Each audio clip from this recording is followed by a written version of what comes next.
saya mahasiswa semester 1 dari Institut Agama Kristen Negeri Taroto.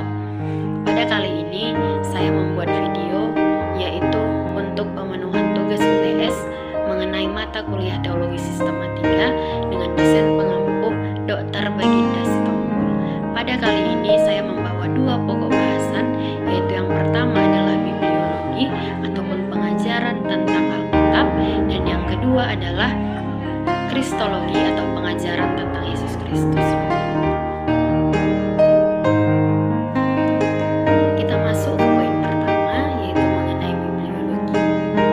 Bibliologi berasal dari dua kata kerja Latin dalam bahasa Yunani, yaitu biblion dalam bentuk jamak yang artinya adalah buku-buku, dan logos yang artinya adalah Alkitab ataupun firman Allah, sehingga dapat didefinisikan bahwa bibliologi adalah ilmu yang mempelajari seluk-beluk yang ada dalam Alkitab. Nah, sehingga bibliologi ini sangat penting untuk kita pelajari. Mengapa dikatakan bibliologi sangat penting kita pelajari adalah poin pertama, mengapa dikatakan bibliologi penting untuk dipelajari, yaitu sebab Alkitab adalah Allah sendiri pengarangnya.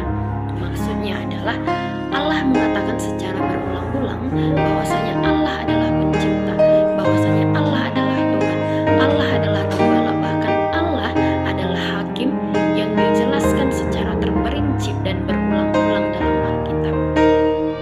Nah, poin yang kedua yang menjadi peran penting bibliologi ataupun Alkitab adalah Allah memerintahkan dalam arti kita boleh lihat mengenai perintah Allah yang ada dalam Alkitab itu. Yang pertama adalah yang terambil dalam Yosua 1 ayat yang ke-8, yaitu mengenai janganlah engkau lupa memperkatakan kitab Taurat, renungkanlah itu siang dan malam. Nah, Allah menekankan di dalam Alkitab bahwasanya kita tidak boleh lupa dengan kitab Taurat, dan kita harus merenungkannya siang dan malam. Sebab dalam Yosua 1 ayat 8 ini, Yesus memberikan dua hal utama. Jika kita menekankan ataupun memperkatakan kitab Taurat dalam kehidupan kita, dua hal utama itu adalah yang pertama itu keberhasilan, dan yang kedua itu adalah keberuntungan. Nah, kita masuk kepada poin pertama, yaitu keberhasilan. Keberhasilan dan keberuntungan itu mempunyai perbedaan yang nyata. Nah, jika berbicara mengenai keberhasilan, berarti keberhasilan itu adalah suatu proses. Keberhasilan itu butuh waktu, jangka waktu yang sangat panjang. Keberhasilan itu membutuhkan ketekunan sehingga kita boleh mendapatkan keberhasilan tersebut. Sebab apa?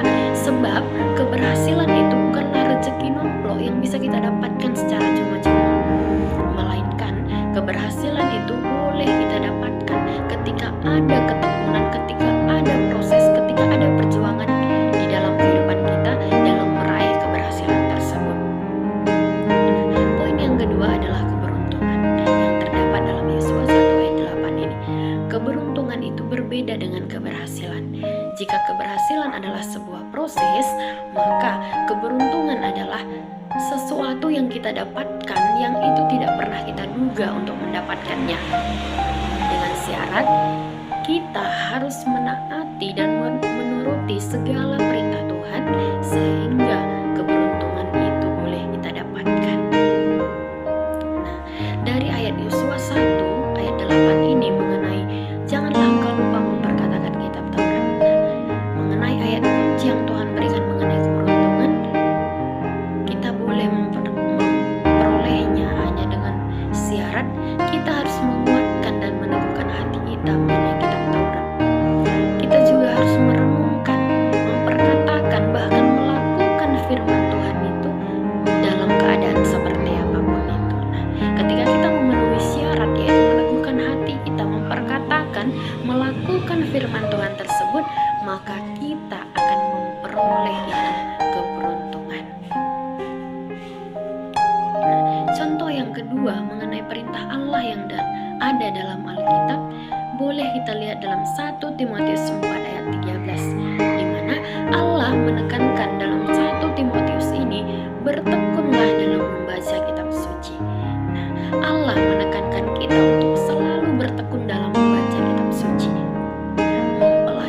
Alkitab itu membutuhkan ketekunan yang kuat, karena kita akan menemukan hal-hal yang tidak pernah kita temui di dalam kehidupan dunia, tetapi kita boleh menemuinya ketika Allah datang dengan syarat kita harus tekun dalam membaca Alkitab.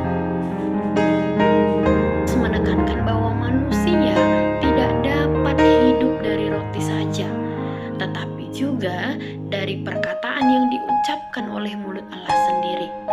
Nah, artinya adalah bahwa roti itu tetap dibutuhkan, makanan itu tetap diperlukan, karena memang tubuh kita ini memerlukan makanan untuk kelangsungan hidup. Nah, akan tetapi Tuhan Yesus itu menekankan bahwa manusia itu, bahwa kita itu tidak boleh hidup hanya dari roti saja, melainkan ada kebutuhan lain yang harus kita penuhi. Bahkan kebutuhan itulah hal yang paling utama. Nah, kebutuhan tersebut adalah firman Allah. Tetapi kebutuhan utama tersebut sering kita abaikan, bahkan kita tidak memenuhinya dalam kehidupan kita. Maka boleh disimpulkan dalam Matius 4 ayat 4 ini adalah kita harus memberikan asupan roti yang sehat ke tubuh kita, dengan syarat kita juga harus mengisi hati kita dengan kebenaran firman Allah.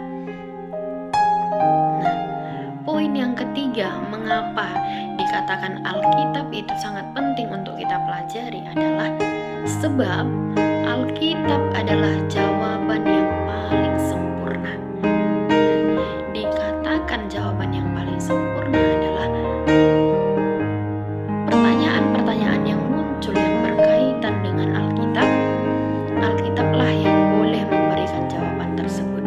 Misalkan ada 3 pertanyaan yang saya ambil mengenai bibliologi yang menekankan bahwasanya Alkitab adalah jawaban yang paling sempurna. Yang pertama adalah, dari mana asal muasal manusia? Yang kedua, mengapa manusia itu diciptakan? Nah, pertanyaan yang ketiga adalah, kemana kesudahan jika manusia telah mati? Kita masuk kepada pertanyaan yang pertama. Mengapa ataupun dari mana asal muasal manusia? Nah, Alkitab menjelaskan ataupun memberikan jawaban bahwasanya manusia itu diciptakan dari debu tanah. Manusia itu diciptakan segambar dan serupa dengan Allah yang disebut dengan imago Dei. Nah, manusia adalah ciptaan Allah yang paling istimewa, yang berbeda dengan ciptaan lainnya, di mana manusia itu diberikan Allah keistimewaan, yaitu akal, budi, dan pikiran yang tidak dimiliki oleh ciptaan Allah yang lain. Nah, sehingga karena manusia itu adalah ciptaan Allah yang paling istimewa, Allah memberikan mandat ataupun tanggung jawab untuk manusia boleh memelihara dan memenuhi bumi. Nah, pertanyaan yang kedua, mengapa saya ataupun mengapa manusia diciptakan? Kita boleh melihat 2 ayat Alkitab yang menekankan mengenai pertanyaan ini. Yang pertama adalah Pengkhotbah 12 ayat 13.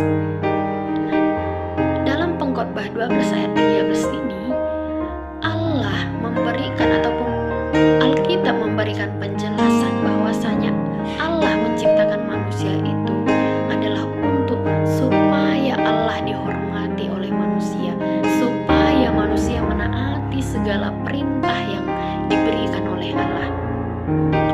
Karena Allah adalah Allah yang Maha Tahu segala sesuatu yang dilakukan oleh setiap manusia, sekalipun itu sudah dirahasiakan oleh manusia, Allah tetap tahu. Allah mengetahui tentang semua yang baik dan semua yang buruk yang dilakukan oleh setiap orang, dan Allah akan menghakimi ataupun menghukum orang yang tidak menaati setiap perintah yang Tuhan berikan. Nah, ayat yang kedua ataupun kitab yang kedua yang menekankan mengenai mengapa saya dan mengapa manusia diciptakan, yang terdapat dalam Wahyu 4 ayat 11. Dalam Wahyu 4 ayat 11 ini menjelaskan bahwa manusia itu diciptakan supaya Allah menerima pujian. selain Allah. Hanya Allah lah yang layak menerima pujian, menerima hormat, ataupun menerima kuasa. Sebab kemuliaan itu hanyalah bagi Allah. Kalau kita berhasil, itu karena Tuhan, bukan karena kepintaran atau kepandaian kita sendiri. Jika kita menerima berkat, itu adalah karena Allah. Sebab tidak ada satupun hal-hal yang baik yang boleh terjadi dalam kehidupan kita ketika itu tidak ada kaitannya dengan campur tangan Tuhan. Kita masuk kepada pertanyaan yang ketiga, yaitu kemana kesudahan jika manusia telah mati? Ada 3 ayat Alkitab yang menekankan kemana manusia jika telah mati. Kitab yang pertama terdapat dalam Yohanes 3 ayat 16 sampai 18. Kitab yang kedua terdapat dalam Mazmur 23 ayat 1 dan ayatnya yang ke-6. Dan kitab yang ketiga terdapat dalam Wahyu 20 ayatnya yang ke-15. Dalam ketiga kitab ini menunjukkan pada kematian jasmani. Meskipun menunjukkan pada kematian jasmani, tetapi kepada hukuman kekal yang begitu mengerikan. Dalam ketiga kitab ini Tuhan hendak mengingatkan pada kita bahwa pada waktunya kita akan mempertanggungjawabkan di hadapan Tuhan apa yang telah Tuhan berikan kepada kita sesuai dengan apa yang kita perbuat. Dalam ketiga kitab ini Tuhan sampaikan supaya kita mengetahui bahwa hal ini adalah kebenaran yang kelak akan terjadi. Ada kehidupan kekal bagi orang yang percaya dan setia dalam iman.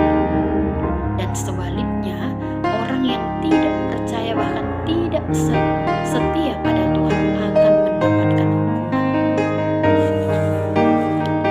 Mengenai pemaparan mengenai bibliologi tersebut, maka boleh kita simpulkan bahwa pentingnya bibliologi bagi kita selaku umat Kristen sebagai orang yang percaya, baik itu untuk pertumbuhan iman kita ataupun sebagai bekal pelayanan kita kepada Tuhan dan sesama. Maka kita itu harus paham doktrin Alkitab yang benar. Karena semua doktrin kekristenan, inti ibadah dan perilaku kita itu dibangun di atas dasar kebenaran Alkitab. Pembelajaran yang kedua adalah mengenai Kristologi. Kristologi adalah pengajaran tentang Yesus Kristus.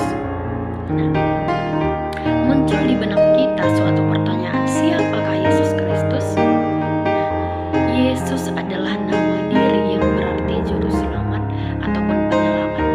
Sedangkan Kristus itu adalah yang diurapi atau yang biasa kita sebut sebagai Mesias. Sepintas Yesus Kristus itu tampak seperti manusia biasa, sebagaimana halnya kita. Yesus yang dilahirkan oleh seorang perempuan, Yesus dibesarkan di desa, bahkan Yesus boleh berkata-kata ataupun bahasa manusia. Jika Yesus adalah manusia, maka timbul lagi suatu pertanyaan dalam benak kita, mengapa Yesus Kristus sanggup melakukan perkara-perkara ajaib yang itu tidak dapat dilakukan oleh manusia? Mengapa Yesus sanggup menyembuhkan penyakit? Yesus sanggup mengusir setan. Yesus mampu membangkitkan orang mati, sementara manusia tidak. Siapakah Yesus sebenarnya? Apakah dia Allah? Apakah dia nabi? Atau apakah Yesus Kristus itu manusia yang bermoral tinggi? Di dalam Kristologi lah pertanyaan itu semua dijelaskan. Bahwasanya ada yang menekankan bahwa Yesus Kristus adalah Allah. Ada yang menekankan bahwa Yesus Kristus adalah manusia. Yesus disebut Kristus karena dialah yang dipilih oleh Allah untuk menjadi penyelamat. Dan bahkan Yesus Kristuslah yang dipilih oleh Allah untuk menjadi Tuhan. Sehingga ada bukti mengenai kealahan Yesus Kristus dan ada bukti mengenai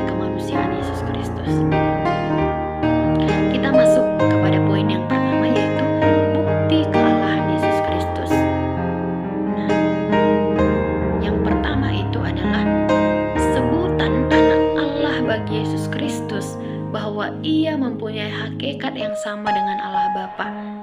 Dan itu berarti bahwa dia adalah Allah sendiri, yang terdapat dalam Yohanes 5 ayatnya yang ke-18. Nah, bukti yang kedua bahwasanya mengenai kealahan Yesus Kristus adalah Yesus Kristus itu mempunyai gelar-gelar ilahi. Gelar ilahi yaitu Allah yang perkasa yang terdapat dalam Yesaya 9 ayat 5 dan Yehuwa yang terdapat dalam Yeremia 23 ayat 6. Nah, selain daripada itu, yang menjadi bukti kealahan Yesus Kristus juga adalah Yesus mempunyai sifat-sifat ilahi, di mana Yesus mempunyai sifat yang kekal ataupun selamanya. Yesus Kristus mempunyai sifat suci dan tidak berdosa. Yesus Kristus mempunyai sifat maha kuasa, maha tahu, dan bahkan Yesus Kristus mempunyai sifat yang tidak berubah ataupun baik untuk selama-lamanya.